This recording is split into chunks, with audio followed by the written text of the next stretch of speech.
Welcome to Tesla Deep Dives. The pivotal topic on our agenda today is the $56 billion fiduciary puzzle, how the Delaware Supreme Court's Tesla ruling rewrites the rules of controlling shareholder compensation. We begin with the most consequential corporate governance verdict in a decade.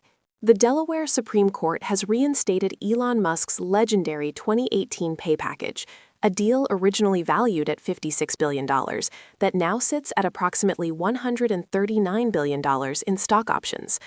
This ruling is not just about one CEO's wealth. It's a profound realignment of power in corporate America, fundamentally rewriting the fiduciary puzzle for how controlling shareholders are compensated and effectively crowning success as the ultimate defense against claims of process failure. The 2018 compensation package was by far the largest in corporate history, offering Musk 12 tranches of stock options, each contingent on a $50 billion increase in Tesla's market capitalization and aggressive operational milestones.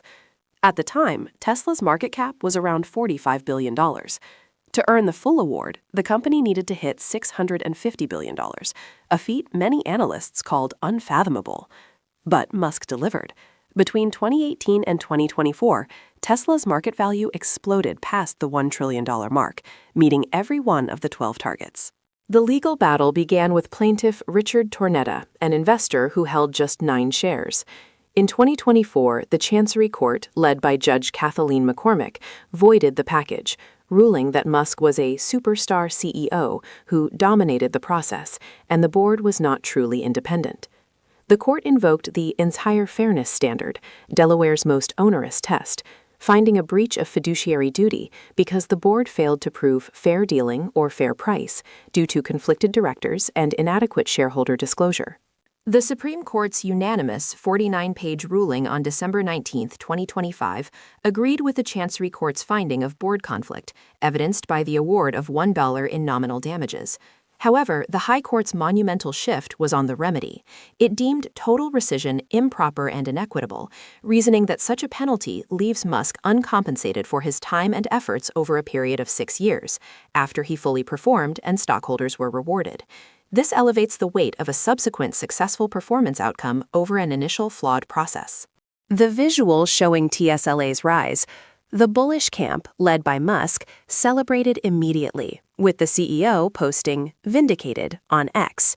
Investment analysts echoed the sentiment of rewarding results.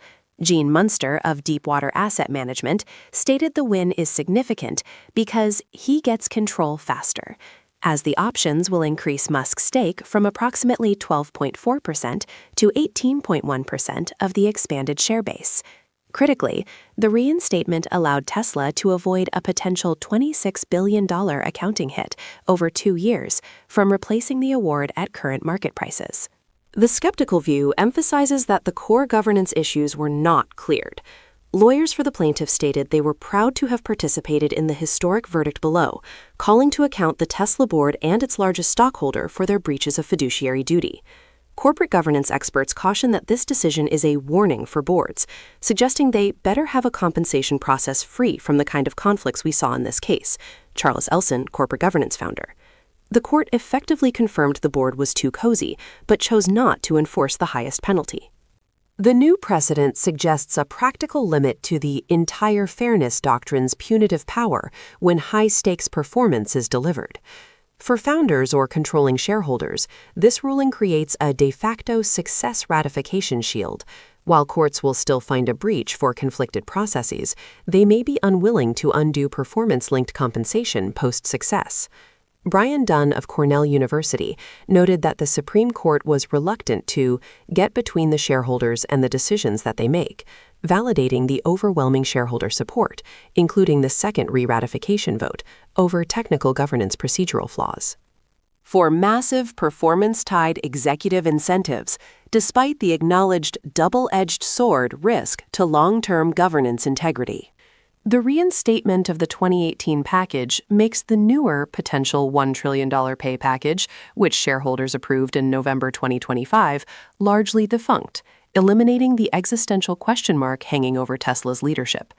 The key metrics to monitor going forward are not the 2018 goals, but rather the relative stock performance of Tesla versus Texas's new corporate governance laws.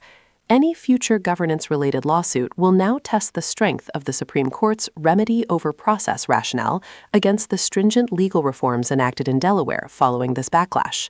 In summary, the $56 billion fiduciary puzzle was solved not by clearing the board of wrongdoing, which still suffered a minor defeat, but by the sheer, undeniable magnitude of the financial performance.